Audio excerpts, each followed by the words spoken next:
PBB Club 2.0 Caprice halata din bang kinikilig pareho ba sila ng nararamdaman ni Heath? Disclaimer. Ang video na ito ay personal analysis lamang batay sa mga ipinakitang eksena sa PBB Club 2.0. Wala itong intensyong magdikta ng tunay na damdamin ng mga housemates at nirerespeto natin ang kanilang pagkatao at desisyon sa loob at labas ng bahay ni Kuya. Magandang araw Buzz Pinas Nation!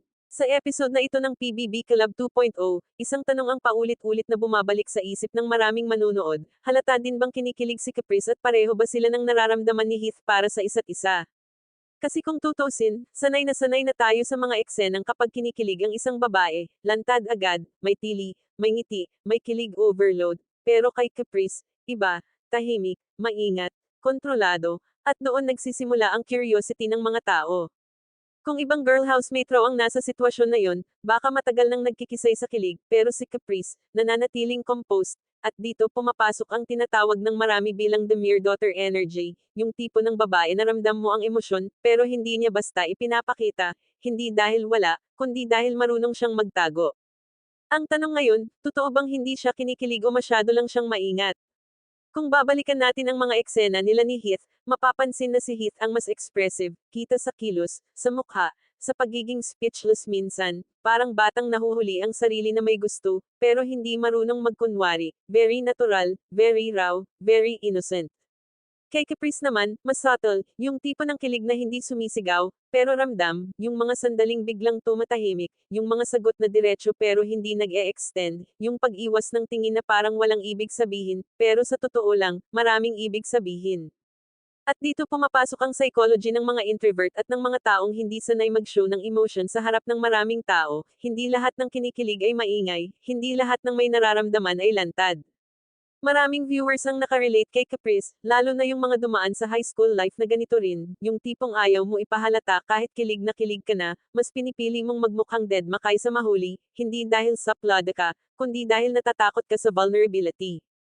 Kaya kapag sinasabi ng ilan na parang hindi masaya si Caprice o parang walang reaction, mahalagang intindihin na may mga taong ganito talaga mag-process ng emotions, hindi ibig sabihin na wala siyang nararamdaman, minsan nga, mas malalim pa. At kung titignan natin ang dynamics nila ni Heath, may isang malinaw na bagay, pareho silang hindi pilit, walang hawakan, walang scripted moments, pero nakakakilig, at iyon ang mas bihira ngayon. Yung kilig na hindi cringe, yung chemistry na hindi kailangang ipilit, yung moments na tahimik pero tumatama. Si Heath, malinaw na may admiration, hindi lang dahil maganda si Caprice, kundi dahil sa ugali, sa pagiging merspeto, sa pagiging maingat din, kaya nga kahit obvious ang kilig niya, hindi siya lumalagpas sa linya, may respeto, may paghihintay.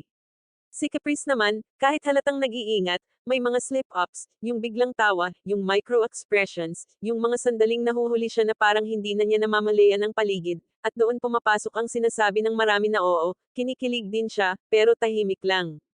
Pareho ba sila ng nararamdaman? Sa puntong ito, ang pinakatamang sagot ay pareho silang may curiosity, pareho silang may soft spot para sa isa't isa, pero pareho rin silang maingat, at iyon ang dahilan kung bakit maraming tao ang naaaliw.